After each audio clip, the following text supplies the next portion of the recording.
Hello everyone. Today I am going to explain SST chapter 3, The Sultans of Delhi. Sultans of Delhi means Delhi में जिन जिन लोगों का शासन रहा, जिन लोगों ने वहाँ पे शासन किया, जो जिस जिस वंश का शासन रहा, उसे वहाँ पे सुल्तान के नाम से जाना जाता है।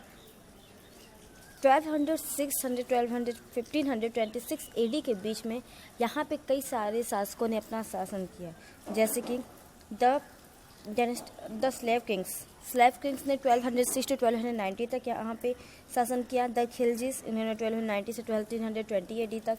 द तुगलक 1320 से 1414 and the Syed 1414 to 1451 and the last emperor were the Lodhis, then 1451 to 1526.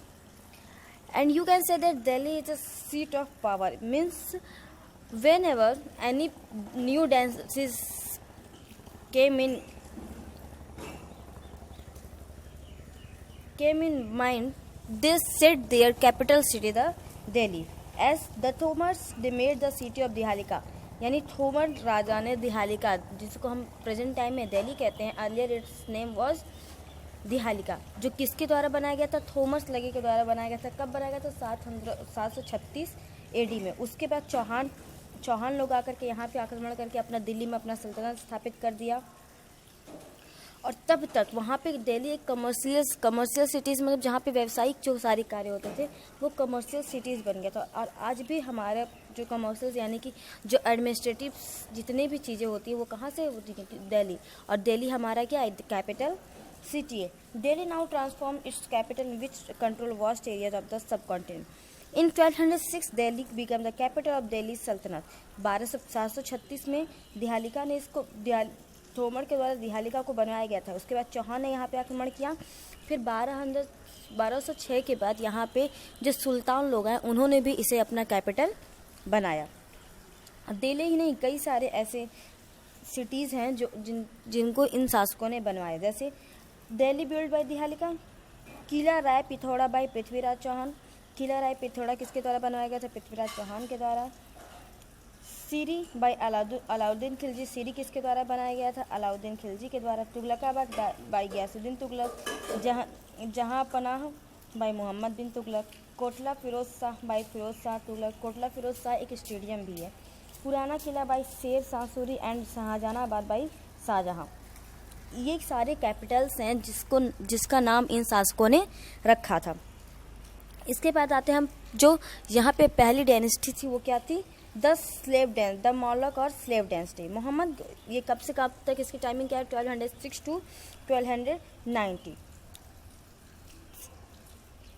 Mohammad Ghori was assassinated in 1206 AD, यानी कि 1206 तक यहाँ पे किसका साम्राज्य था? मोहम्मद गौरी का। लेकिन मोहम्मद गौरी की मृत्यु हो जाने के बाद उनका जो राज्य था उसको किसने आगे बढ़ाया? कुतुबुद्दीन ऐबक। कुतुबुद्दीन ऐबक के बारे में ऐसा कहा जाता है कि बचपन में ही उसे एक गुलाम के रूप में बेच दिया गया था।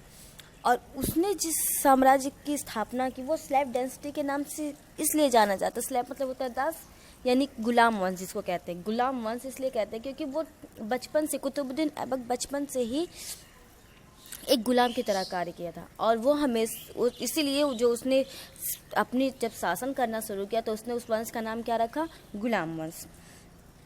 कुतुबुद्दीन का शासन कब से कब तक था? 1206 से 1210 तक।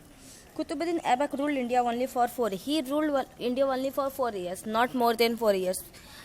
And about him, it is said that he is sold as a slave in his childhood, and after coming from many hands, it finally get by Kutubuddin Aibak. And Kutubuddin given him a very important place, as we call Kutubuddin Aibak given him a very graceful place in his court.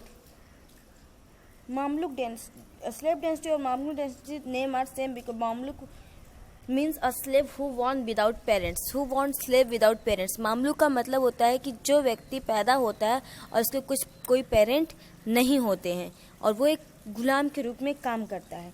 They were called the rulers because 3 सल्तनत Qutubuddin Aibak, Iltutmish and Balban were themselves once slaves. ये कुतुबुद्दीन ऐबक, इल्तुतमिश और Balban where ये खुद भी एक गुलाम थे जिन्होंने बाद में एक शासक की तरह काम किया। ऐबक जो थे वो फर्स्ट फ्री सल्तनत ruler in India. Aibak was the first free सल्तनत ruler in India. He was very kind and it is said that by nature he was very kind. That's why he has given a great place of a slave in his court. And he also given many money of his administration for in the charity. So that's why he is called a lakshbaksh. lakshbaksh का मतलब होता है लाखों दान में देने वाला। lakshbaksh का मतलब क्या होता है? लाखों दान में देने वाला, यानी जो अपनी चीज लाखों रुपए बिना के सोचे समझे लोगों को दान में, लोगों की भलाई के लिए दान में दे देते हैं। Delhi called Quwwat al Islam power of, जिसका मीन्स क्या होता है? Power of Islam. And another at Ajmer called Adhai Din का झोपड़ा। इसे अढ़ाई दिन का झोपड़ा भी कहा जाता है। He did not every try to stabilise our healthy system for of administration and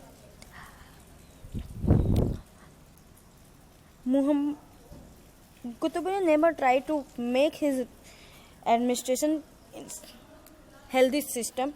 He followed a military rule. He always worked on the military rule. He also started the construction of famous Qutub Minar at Delhi. But most of work finished by Iltutmish. One day, 1210 AD, while playing polo on the horse, he fallen from the horseback and died in 1210 AD. After his death, Iltutmish succeeded his administration, and he ruled over there 1210 to 1236 AD. And he belongs to a Turkish parents. Iltutmish's parents were Turkish. After the death of Qutbuddin, the nobles of Delhi invited Iltutmish, the governor of Badaयूं, to come Delhi. He was governor of Badaयूं, but after the death of Qutbuddin Aibak, they called him Delhi for the rule. He made Delhi as his capital, and after that he also made Delhi as his capital. Iltutmish had to face serious problems from his rival Turkish nobles who had been heavily influenced in political and military affairs. Iltutmish and the Mongols. That time, Iltutmish attacked by the Mongols. When he was ruler of that area, it means Delhi. That time Mongols came to attack on India. The Fars and the Warkal people under the leadership of Genghis Khan, and Mongols attacker name was Genghis Khan, overran northwestern territories and reached the bank of the Indus River. Indus River means Sindhu Nadi. On the bank of Indus River, Indus Valley civilization developed, which we called Harappa civilization also. Now it is coming in your mind that it is very important. Some enemies of the Mongols sought shelter with Iltutmish, but he refused. He thus saved his kingdom from the Mongols' fury and immense devastation. And with his intelligence, he saved his administration, he saved his kingdom by Mongols. Iltutmish fond of buildings. He also completed Qutub Minar, which is started by the Qutbuddin Aibak, but it is not totally built that time. After his death, after Qutbuddin's death, he started to rebuild an uncompleted Qutub Minar. And you are knowing that Qutub Minar is in where? Delhi. Razia Sultan. After his death, his daughter Razia Sultan, she was the first lady emperor in first lady emperor of this rule. It is started from 1236 and to 12, only 4 years she was emperor of that place only for 4 years. Before his death, Iltutmish had nominated his daughter Razia as his heir. Heir means होता है उत्तराधिकारी, यानी कि अपने मृत्यु के बाद उसने रजिया सुल्तान को अपना उत्तराधिकारी बनाया. But many Turkish nobles were against it because they don't want to accept a lady as their sultan. The nobles accused her of showing undue favors to an assigning noble, and they are not with her. वो उनके साथ नहीं थे, वो हमेशा उसे नीचा दिखाना चाहते थे कि एक वो मतलब उनके अंदर ये चीज़ें थी कि एक महिला हमारे ऊपर शासन नहीं कर सकती थी, जिसकी वजह से उन्होंने लोगों को भड़काया और वहाँ पे एक रिवोल्ट आंदोलन शुरू हो गया. After her brother's name was Nasiruddin Muhammad. After Razia Sultan's death, there was a political chaos and confusion in the country. Two rulers, Bahram and Masood, were enthroned. They proved to be worthless and eventually Nasiruddin Muhammad. उन्हें यानी कि रजिया सुल्तान के दो भाई थे जिनको उन लोगों ने राजनीति करके उन दोनों भाइयों को हटा दिया और उन्हें मतलब वर्थलेस यानी बेकार साबित कर दिया. उसके बाद वहाँ पे किसका शासन हुआ? नसीरुद्दीन महमूद ने 1246 से लेकर के 1260 यानी 20 ईयर्स तक वहाँ पे अपना शासन किया. The younger son of Iltutmish यानी कि इल्तुतमिश का छोटा भाई था वो. We raised to the throne. One of his nobles Ghiyasuddin Balban became the prime minister. Balban was the most powerful in the state. After Nasiruddin Muhammad. After the death of Nasiruddin Muhammad on 1266, Balban takes his place. He ruled the country for 20 years, 1266 to 1286. Balban made the Sultan's position supreme. And जब बलबन वहाँ पे शासन करने आया तो उसने उस जो गुलाम वंश का था उसको एक ऊंचाई पे लेकर के गया. He introduced the Persian custom, sijda and paibos. दो कस्टम को उसने बनाया था जिसका नाम क्या था? सिजदा एंड पेबस. और killing and kissing the sultan's feet. Kneeling and जिसका मतलब क्या होता है, जो भी कोई अगर सुल्तान को ग्रीट करना चाहता है, उसे मतलब ग्रीट करना चाहता है, उन्हें सम्मान देना चाहता है, तो उसे क्या करना होता है? नीलिंग, उसे सुल्तान के पैरों को चूमना होता था. The Orthodox Muslim opposed this as they believed that one could bow only before God. लेकिन कई मुस्लिम लोगों ने इसका विरोध किया. उनका कहना यह था कि इंसान बस भगवान के सामने झुकता है, बाकी के सामने नहीं.